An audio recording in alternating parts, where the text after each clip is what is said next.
এক জমিদার লোক তার নতুন স্ত্রীকে নিয়ে, নববধূকে নিয়ে বাড়ির মধ্যে বিয়ে করে নিয়ে এসে খাবার খাচ্ছিলেন।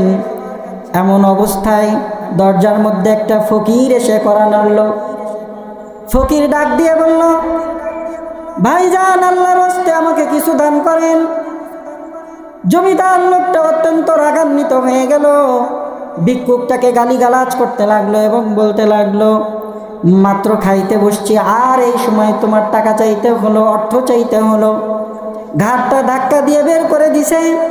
কিছুদিন পর ওই জমিদার লোকটার অর্থ সম্পদগুলো এমনভাবে হ্রাস পেতে লাগলো, হঠাৎ করে তার গরু ছাগলগুলো মারা যেতে থাকলো। তার সম্পদগুলো একে একে নিলামে তুলে তুলে বিক্রি করতে করতে এক পর্যায়ে এতটা শূন্য হয়ে গেল, তার স্ত্রীকে যে ভরণ পোষণ দিবে এই পরিমাণ পয়সাও তার কাছে অবশিষ্ট রইল না। এখন স্ত্রীকে ভরণ পোষণ দিতে না পারায় তাকেও তালাক দিয়ে দিল।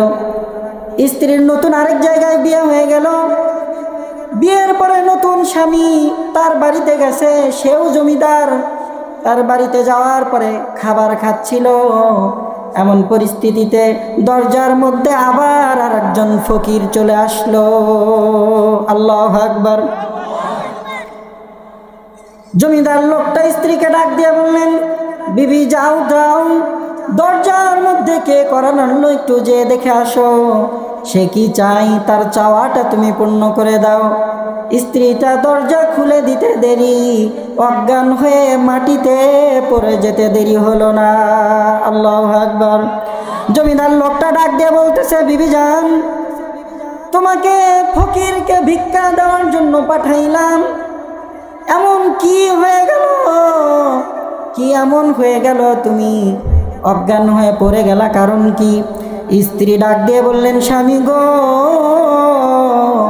আল্লাহর কসম করে বলি, আপনি জানেন না আমার আগে আরেকটা জায়গায় বিবাহ হয়েছিল, যেই জমিদার লোকটার সাথে বিবাহ হয়েছিল, দরজা খুলে দেখি ওই লোকটা আমার বাড়ির দরজায় ভিক্ষা চাইতে আসছে। এরপরে জমিদার লোকটা ডাক দিয়ে বলল, স্ত্রী, তুমি যখন তোমার মনের কথাটা বলে দিলা, আমি আর গোপন রেখে কি করব? সেদিন যেই ফকিরটাকে ঘাড় ধাক্কা দিয়ে বের করে দিয়েছিলা, সেই ফকিরটাই আজকের সেই জমিদার লোক। সুবহানাল্লাহ। এই জন্য